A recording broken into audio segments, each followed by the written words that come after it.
Most garage gyms don't fail because of the equipment that's in there. They fail because of the lack of a motivation to use that equipment. Not a motivation to start going, but a motivation to keep going.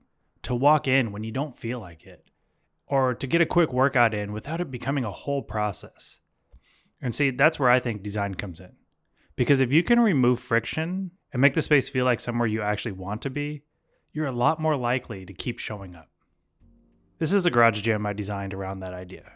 At a basic level, it's simple. It's a place to lift, a place to put accessories, and the space to move around it. But what actually makes it work isn't just the layout. It's how the space feels. Lighting, materials, even what you're looking at when you train. We'll come back to that later, but first, let's go through the fundamentals. I've built my gym a few different times over the years, starting with just a barbell in a small apartment, then moving into a garage setup, and slowly refining it over time. And every step I thought the answer was just, I need more equipment. But really, honestly, it wasn't. It was about making the space easier to use and more fun to be in. But for most people, this is enough. A rack or a barbell setup, a bench, and some dumbbells. That combination covers almost everything. I'm a big proponent of free weights, so this makes it real simple to start. But more importantly, it's going to remove decision fatigue. Because the more complicated your setup becomes, the easier it is to avoid it.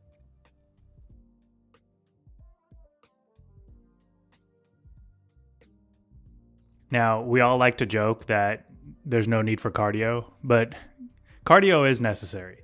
And cardio is also where people usually overbuild. For a long time, mine wasn't even inside. It was just running or jumping rope, like simple stuff. It's only when the Texas heat made that unrealistic for me that I brought it indoors, and that made more sense. So if you add cardio, pick a machine and go with it. Could be a treadmill, a rowing machine, a stair stepper, whatever you feel like would keep you entertained the most. So now let's look at the layouts. So rule number 1 for me, the rack is your anchor. This is where your most important core movements happen. Everything else is going to support it. This is the area where you're going to be able to get your big body workouts in. And since we're making the rack the center of this, the barbell is going to define the space more than the walls do. Because you're going to need room to move around it. You're going to need room to load it and unload it. Because if it feels tight and cramped, you're going to avoid the cumbersomeness of having to rack the weights.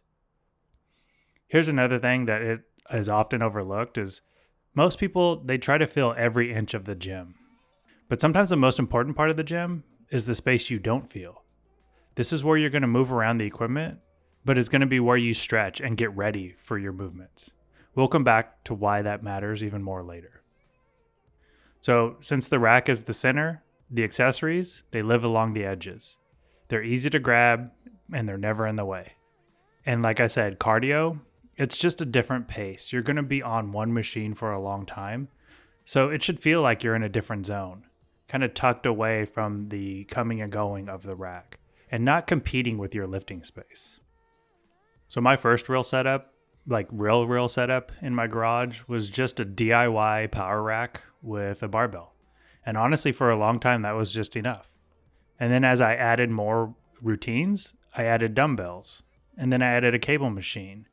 Not all at once, just kind of when I needed it. Eventually, things like a hack squat came in and more cardio equipment, but those were all optional. The foundation, it never really changes. So here's how my idea of the design is going to come together. You got your rack at the center with open space around it that's always clear. You got your weights along that perimeter in a dumbbell rack, or maybe you have adjustable dumbbells, and you got your barbells sitting on the wall. You got your cardio off to one side and a place to stretch. Everything has its place and nothing fills in the way. But now that we have the layout, let's start looking at the architecture. Some things are super important to make it something you want to go into. The first thing is lighting.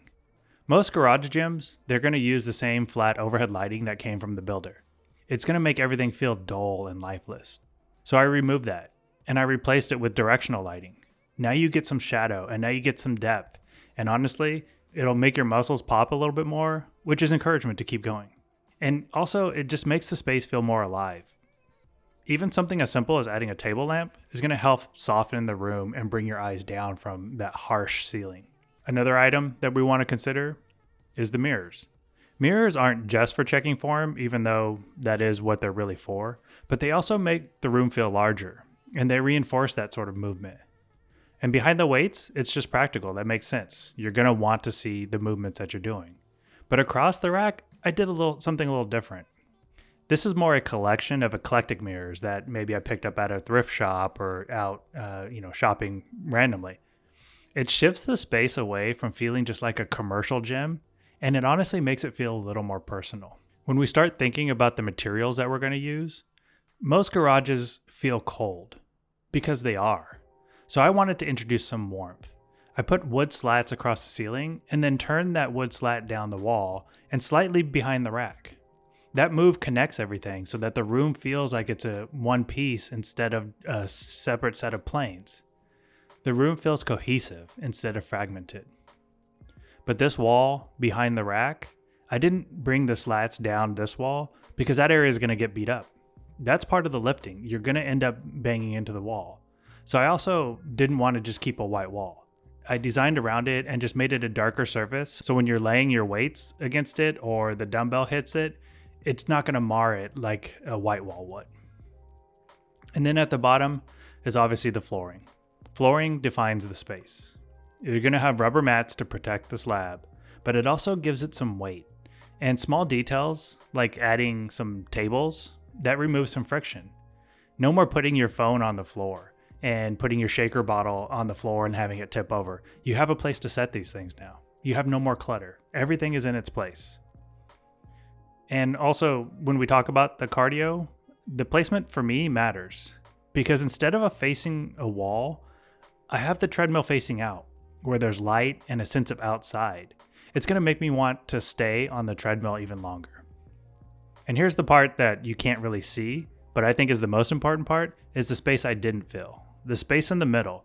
You see yoga mats on the side, and this is where I do my stretching, my meditation, or even just my resetting.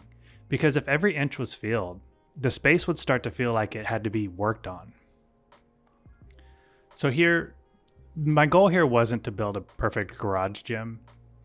It's to build one that you don't avoid going to.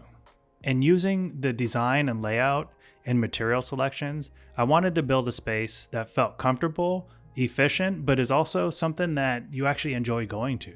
It's not one that you would avoid. Because when the space works for you, showing up becomes a lot easier. At the end of the day, your gym doesn't need to be perfect. It just needs to be a place you don't avoid going to. But I'm curious, if you're working on one right now, what's working for you or what's not? I'm curious to see what your gym setups look like. And if you want to see more buildings or spaces inspired by architectural design to make it more functional, make sure to subscribe and follow along on the channel. That's kind of the stuff we do here. So thanks for coming along with me. Remember, always stay curious and design with intent.